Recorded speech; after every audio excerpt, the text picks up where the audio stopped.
Olá, meu nome é Paulo Liberalesso, eu sou médico do Serena, que é o Centro de Reabilitação Neuropediátrica do Hospital Menino Deus.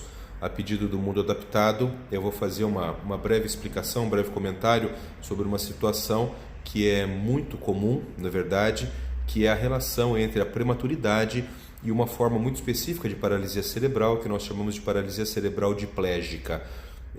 O conceito de prematuridade ele foi se alterando com o passar dos anos. Existe um marco importante no começo da década de 1960, quando a Organização Mundial de Saúde coloca um limite ali em 37 semanas de idade gestacional. Então, todo mundo que nascesse abaixo de 37 semanas de idade gestacional era considerado prematuro e as crianças acima eram consideradas crianças de termo.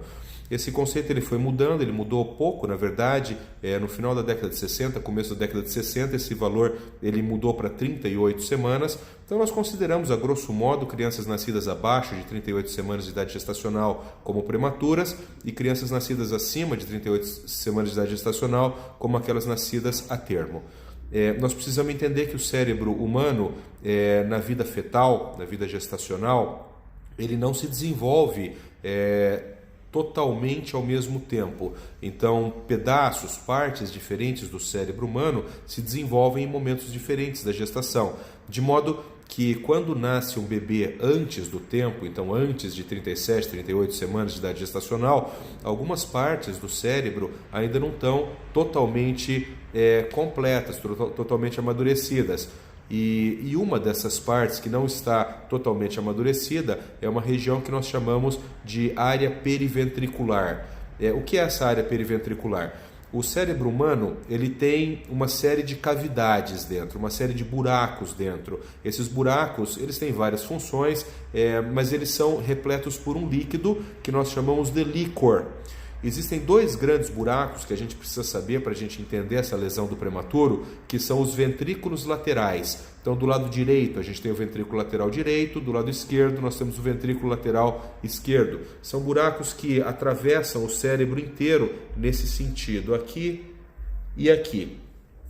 Ao lado desses dois grandes buracos, que nós chamamos de ventrículos, existem as regiões periventriculares, Peri ao lado, ventriculares, regiões ao lado dos ventrículos. Essas duas partes do cérebro, do lado direito e esquerdo, quando um bebê nasce prematuro, elas ainda não estão totalmente estruturadas, totalmente formadas, de modo que elas passam a ser muito sensíveis à lesão, principalmente um tipo de hemorragia que nós chamamos de hemorragia periventricular, hemorragia intracraniana periventricular. Então, é muito comum que os bebês prematuros tenham sangramento nessas regiões do cérebro. E aí, então, vocês vão perguntar, mas Paulo, para que serve essa região do cérebro? A rigor, ela não serve para nada. A região periventricular é uma região profunda na substância branca cerebral que ela não tem uma função precípua, quer dizer, ela não está relacionada com fala, ela não está relacionada com visão, ela não está relacionada com audição, mas são regiões por onde passam fibras nervosas que conduzem estímulos motores.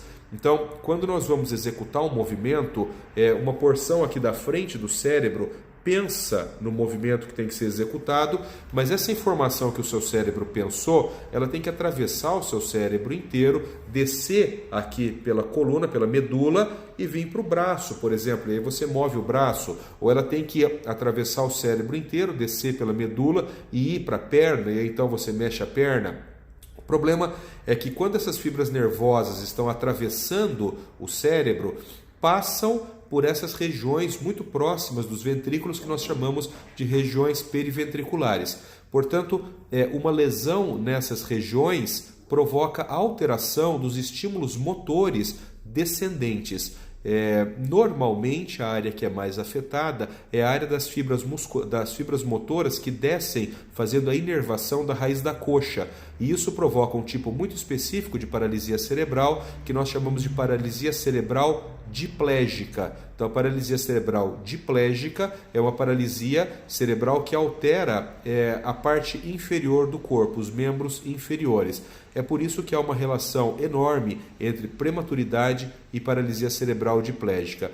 É claro que a prematuridade pode provocar qualquer outro tipo de paralisia cerebral, com comprometimentos até muito mais significativos. É claro que a prematuridade pode provocar outras alterações neurológicas muito mais graves do que a paralisia cerebral diplégica, mas essa relação entre prematuridade e paralisia cerebral diplégica, ela é muito clássica na medicina e nós precisamos conhecê-la. Um abraço.